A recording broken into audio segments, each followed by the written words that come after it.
So, without further ado, and I hope everyone has got sound working, let me get on with starting the presentation. So, Chloe, would you mind moving the slide on?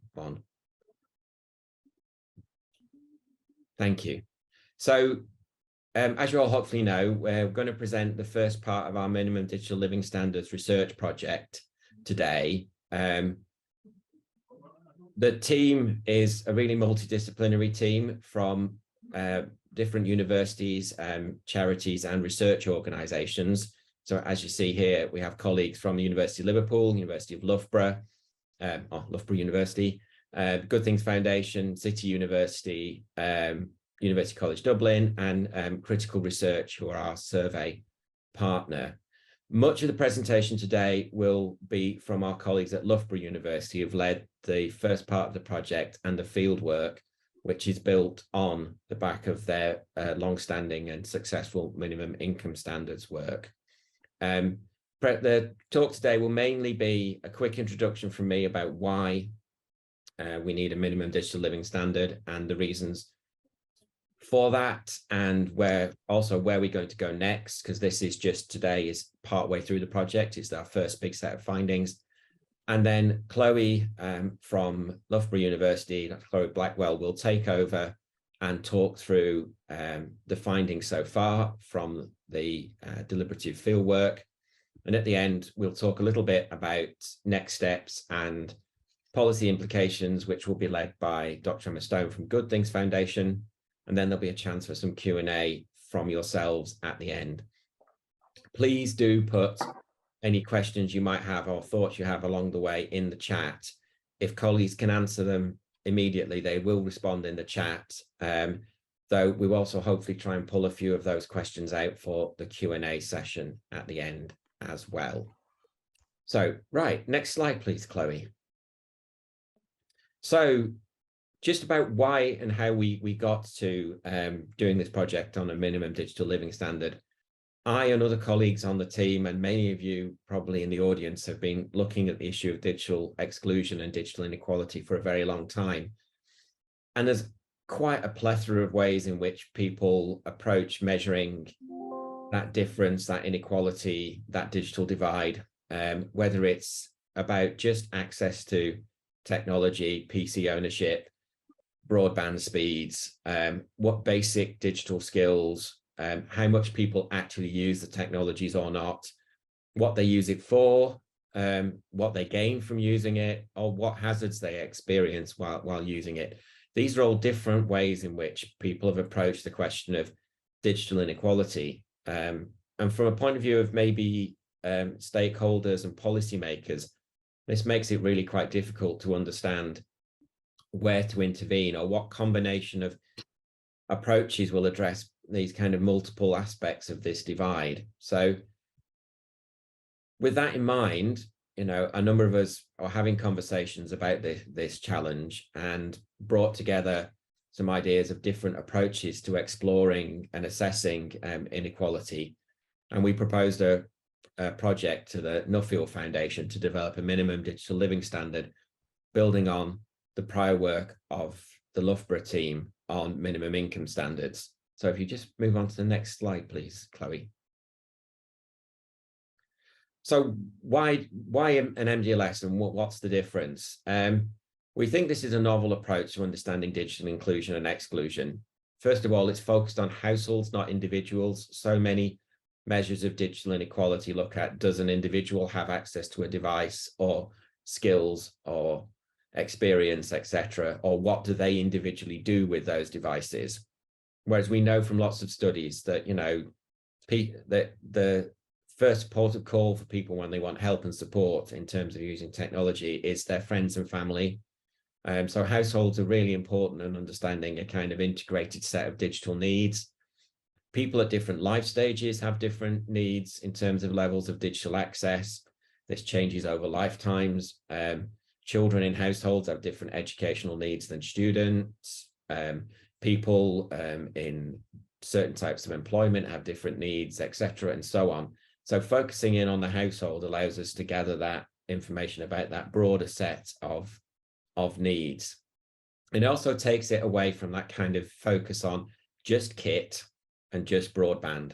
So when we say a minimum digital living standard, we don't mean just a list of kit and broadband speeds. It builds on the established Loughborough University minimum income standards methodology, which Chloe will tell you more about in her part of the presentation. But that is based on a consensus deliberative consultation with citizens and households. This is not a definition of minimum digital living standard, of minimum digital needs. That is a set of policymakers or a set of academics or a set of industry partners saying what households need. This has been developed with households about what they see as their need to hit, you know, that basic life all would value, or that citizens would value, and what digital goods, services, skills are needed to deliver that social, work, family, educational, entertainment, community, civic engagement a family needs or a household needs to have a basic minimum living standard in the UK. So that's been our goal. So if we flick on to the next slide, please. So where are we in the project? Just to give the fuller picture, we began with a project funded by the Nuffield Foundation. We were also very lucky to be also commissioned by the Welsh government, who've really engaged with the idea of a minimum digital living standard. And they've commissioned us to look at developing an MDLS framework for Wales. We also got a lot of advice from our advisory board and in early discussions about the project, about bringing in younger people's voices to sense check what their parents and household members were saying about needs, to make sure that the minimum digital living standard we are setting at the moment, which is for households with children, took into account their understanding of their needs and not just the adults in the household. And that's been funded by Nominet. So we've been really lucky to get 3 great bits of support from the Nuffield Foundation, the Welsh Government and Nominet. On the kind of UK-wide project funded by Nuffield and Nominet, we have now finished the field work, which Chloe will go through in a moment. This is the deliberative groups with members of the public to set this definition for a minimum digital living standard. Our next steps are about turning that into a survey and looking at the distribution of meeting or not meeting that standard across the UK. In Wales, we've done a lot of stakeholder sort of Delphi expert review interviews with stakeholders across Wales to understand how and if a minimum digital living standards measure or approach would benefit them in their work addressing digital inequalities. And then we've also done additional MDLS group field work to explore whether there are new or different needs in a Welsh context. Importantly, I think the key finding from this is that the minimum digital living standard needs, as it were, for households are pretty much the same in Wales as in the rest of the UK, but Wales may have different challenges or similar challenges to certain parts of the UK in actually delivering that minimum digital living standard due to issues like rural access to broadband and so on, language. Of course, the Welsh language is important there, and a number of other issues that may or may not be slightly different or nuanced compared to other parts of the UK. So that's where we're at the moment. And today we're going to be reporting on the findings around this MDLS deliberative group fieldwork and the definition of the minimum digital living standard. So next slide, please. And just so that you understand that this is only partway through the project, this is certainly not the end of the project. We are currently in the process of taking the MDLS definition, trying to turn it into some form of survey measure that will allow us to get a picture of the areas of the UK or the households in the UK and their geodemographics and their demographics who do or don't meet this minimum, giving us an idea of where digital inclusion policy interventions may be important to take forward, etc. But I will leave Emma to talk about some of our policy recommendations. The other parts of the project will be to do that GIS mapping, but we're also going to look at engaging both in Wales and nationally with stakeholders who represent those communities that are most likely to be below the minimum digital living standard, to understand how that might help interventions and support for those communities, or how that lived experience has impacts, and understand the relationship between the two. Final reports in autumn, and we will also be running more events on various aspects of MDLS at different points in the year. So that's my hopefully quick introduction, and I'd like to pass over now to Chloe, who will talk through the actual MDLS findings so far. Hello everyone, thank you so much for joining us. I'm going to be talking about, yes, developing the minimum digital living standard. So I'm going to be talking about the methodology, and also talking you through some of what groups discussed about the contents. What do then households with children need to meet the minimum digital living standard? So, as mentioned at the beginning, as Sim mentioned, MDLS adapts the minimum income standard work. They share some core principles.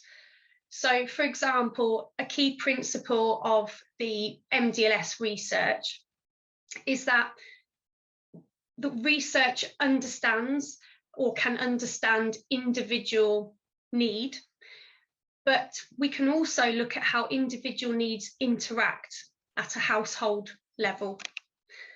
The research also looks at, or is concerned with, what the public identify as digital needs. So it's a bottom-up approach or an inductive approach. And importantly, how people are brought together, these members of the public as participants, is via a series of deliberative focus groups. And it brings together people from different backgrounds, but ultimately they're people from similar households. So for example, in this case, we were interested in households with children. So we spoke to people who were working age adults, but parents. We also spoke to young people. And another important component of MDLS is that we need to establish a definition of the standard so that then we can identify the contents. And what I mean by that is, before we could even explore what any type of household would need for a minimum digital living standard, we needed to establish what a minimum digital living standard was. How would it be defined? And groups were involved in this. They helped us to define the minimum digital living standard. Before then, we could identify with groups as well the contents of what would be required to meet that standard. And this is where it began in stage one with the orientation groups. Like I say, their task was to develop a minimum digital living standard definition. And I'll read that out to you in a moment. So the orientation groups included young people, adults of working age who are parents, but also at this stage only, adults who are of pension age as well. This was really important because we wanted to include members from a broader range of household types. We didn't want to end up with a definition that is then too household specific. So the definition that groups developed was a minimum digital standard of living includes, but is more than, having accessible internet, adequate equipment, and the skills, knowledge, and support people need. It's about being able to communicate, connect, and engage with opportunities safely and with confidence. So once we had the MDLS definition in that first stage of groups, that's then what we could refer to with people in stages 2, 3, and 4. And groups in stages 2, 3, and 4 were tasked with then identifying the type of contents, the digital goods, services, and also the skills that households with children would need to acquire to meet that minimum digital living standard. We had 17 groups across these 4 stages. We talked with adults and young people. Also, our participants were from urban areas and talking about the needs of households in urban areas. And this process is about feeding through decisions from one stage to the next, because these are a particular kind of focus group. They are a deliberative focus group. They make decisions, but that decision-making process is really important, that it's part of this stage where it needs to feed through from one group to the next and from one stage to the next. This house visualises the different components which need to come together for MDLS. So on the one hand, we have the digital goods and services, we have the devices, the connection are important for a minimum digital living standard. But what resulted from the creation of the definition, and then also talking about the contents, to me, this house visualises both of those things, how it all comes together. The resulting contents cannot just be about the devices. It's also about these different kinds of skills as well. So practical and functional skills, how to practically use devices and make them do things, but also about skills for understanding and managing digital risk. Once you're making the devices do things, once you get them online and you're accessing different services that are so important now, how do people then stay safe online? And these are all vital together for a minimum digital living standard. So I thought I would give you an idea of, I won't go through every item, for example, in this much detail, but I thought I'd give you an idea of the types of discussions that groups had when they talked about the specifications of items, what items need to be included for an acceptable minimum. Groups agreed that parents needed, for their uses as adults, but also as parents too, groups agreed that parents would need a smartphone. And then when we asked them, okay, well, what kind of smartphone? Because of course there would be a huge range in terms of what that would entail.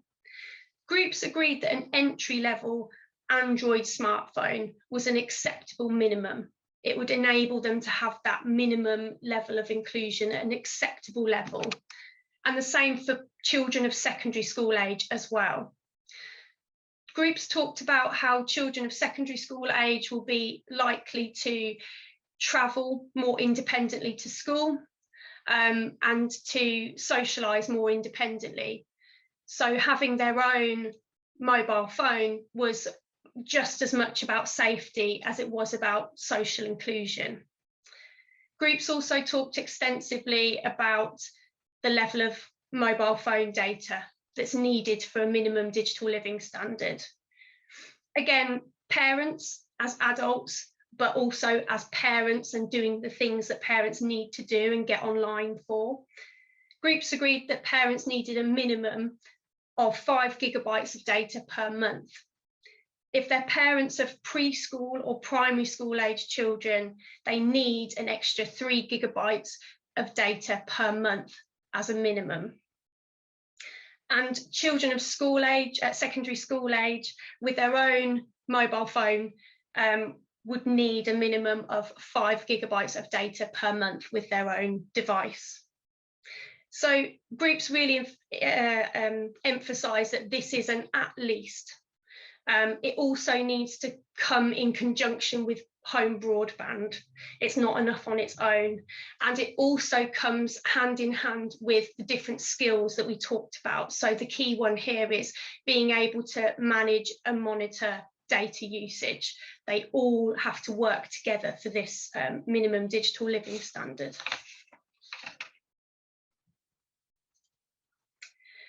Groups were also clear that an acceptable minimum digital living standard requires more than a smartphone.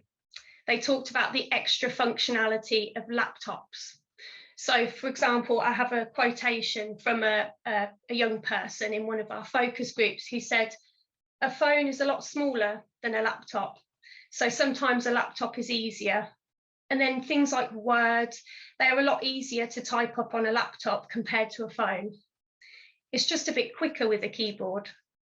So groups talked about how households with children should be able to have a device like an entry-level laptop or a tablet if they chose to.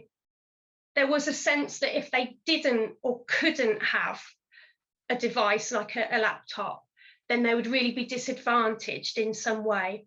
So the contents part of the MDLS therefore includes an entry-level laptop or an equivalent spec tablet. Households also need broadband. Groups were clear that it's not enough to rely on phone data. The broadband needs to be of sufficient reliability and speed to allow all family members to access the internet at the same time. So these are all the goods and services at a glance. I've talked about the top three. There's also headphones included in there. There's an entry-level smart TV, an entry-level TV subscription, an entry-level smart speaker, gaming console, and an entry-level gaming subscription.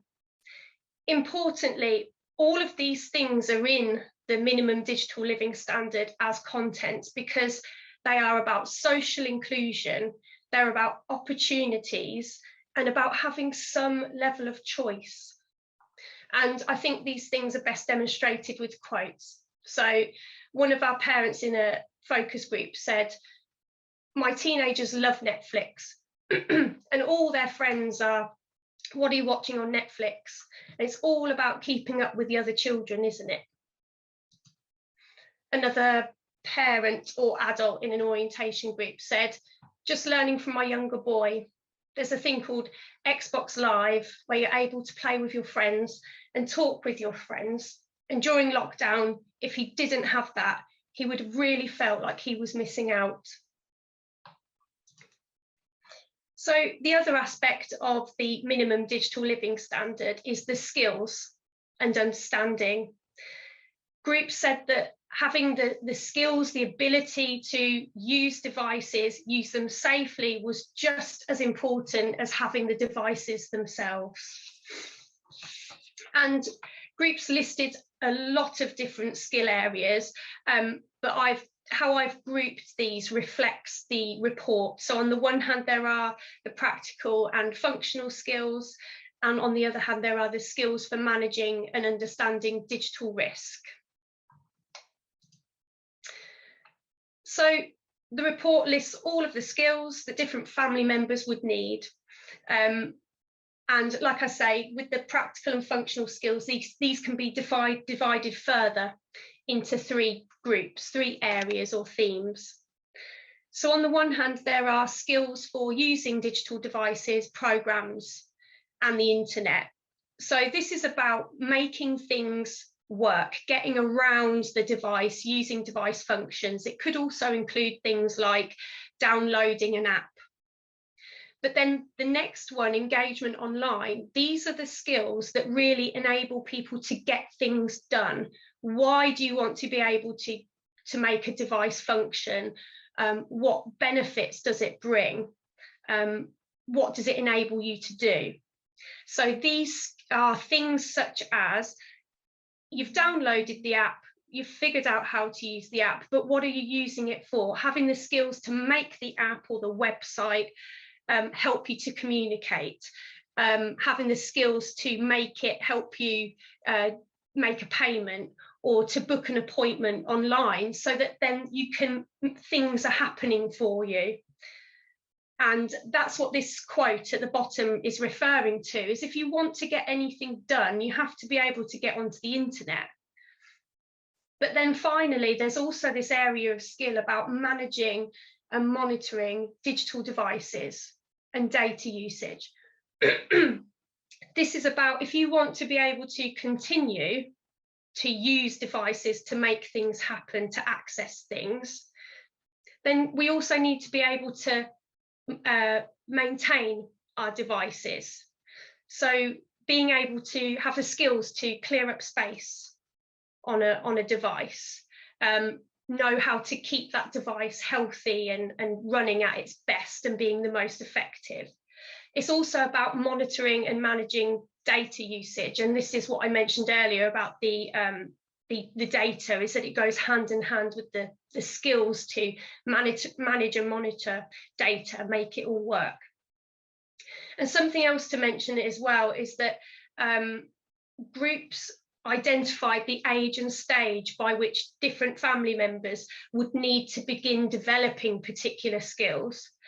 So although groups said that parents need all of the skills that are listed, they were talking specifically in relation to children, that skills, many of the skills that people listed, you could see how they were buildable, and it would depend on what the child is likely to be starting to need the device for. That will change as they progress through school, as they either grow up, age, or as they develop in their own way and start to use devices for different things. It's also about the different risks that they might encounter, which takes me on to the next slide. So the ages and stages was also relevant to skills for managing and understanding digital risk, that as children grow up, they will need to understand different things about being online and develop different skills as they progress through school, as they progress with different devices. So it was really important to groups that the minimum digital living standard included skills for safety and confidence, for managing and understanding digital risk. Parents and young people were very aware of many different online risks, and parents in particular were very worried, very concerned about the different potential online harms. So that's what this parent at the bottom in the quotation is talking about. You feel like you open a Pandora's box and anything could happen. So when groups talked about having the skills to manage and understand digital risk, they talked about how everyone in the household, depending on what was appropriate for their age and stage, everybody in that household could work together to share different knowledge that they've picked up about different online risks. People talked about it's rapidly progressing all the time, it's changing, but also the different tips and tricks that people have picked up, either maybe the child at school. So it's about this sharing between family members. This skill area is also about family members feeling equipped to be able to avoid or respond to the different digital risks. And again, these can be grouped into three themes. So there were skills for managing security. It could be things, for example, like setting a password, knowing what makes a password secure or not very secure. There's also skills that relate to interacting with others.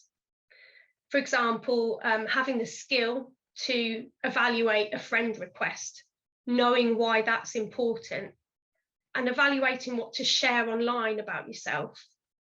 And there are also skills to do with sharing and receiving information. So being able to perform browser searches, so many benefits to that, the access to information. But it's important to have the skills to be able to evaluate the quality of information that's available. So in summary, the last slide from me. The minimum digital living income, the minimum digital living standard research identifies a holistic set of needs which are necessary in combination with one another. And as usual, participants express these things much better. So I've got one final quote. So if we take an example of the laptops and education, you can have those things, but you need to be able to use them as a means to an end, to achieve online lessons or the completion of homework. If you have the hardware, but you still can't use it to do what you need it to do, whether it be to order a PCR test or whatever, then are you included?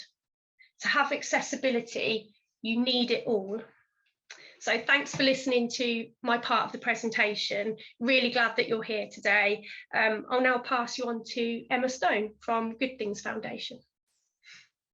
Thanks so much, Chloe. That was a really excellent presentation around the methodology and also then around the contents of the minimum digital living standard. Could we have the next slide, please, Chloe?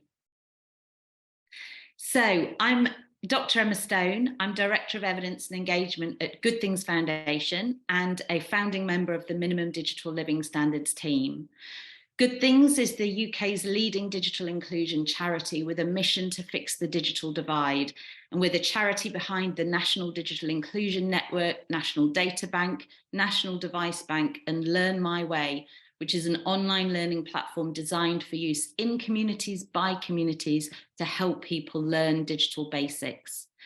And our offer really reflects the reality that just came through that quote, the reality that we need all of these. We need sufficient data connectivity and suitable device and digital skills and confidence to be and feel digitally included.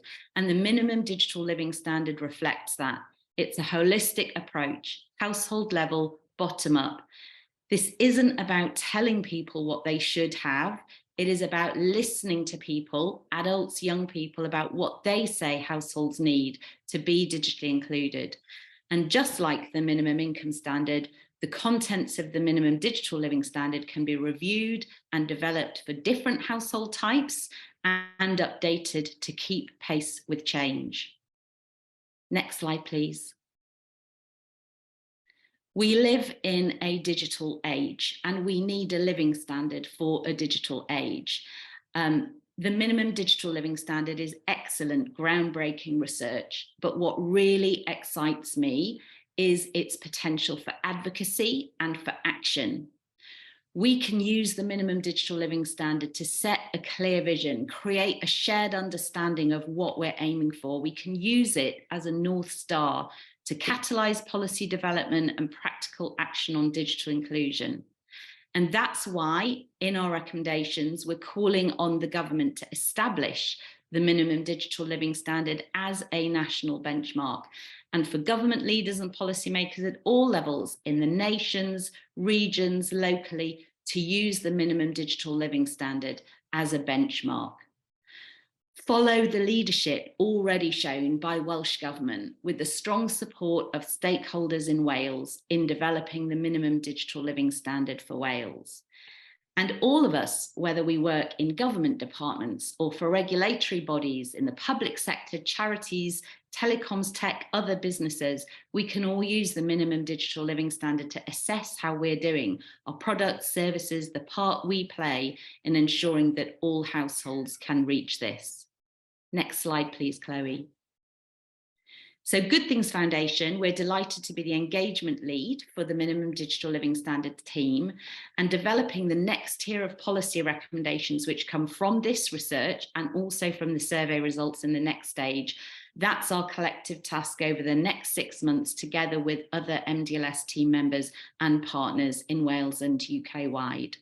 And so our call to action to you today is to join us, engage with us, help us do this well. Invite us to present to your networks, take part in our series of roundtables that's coming up. We want to explore the relevance of the standard to different issues and experiences such as households living with disability on very low incomes, in insecure housing, in remote or rural areas. So keep in touch through the project website. Of course, if you're not already a member of Good Things Foundation's National Digital Inclusion Network, want to find out more, please get in touch.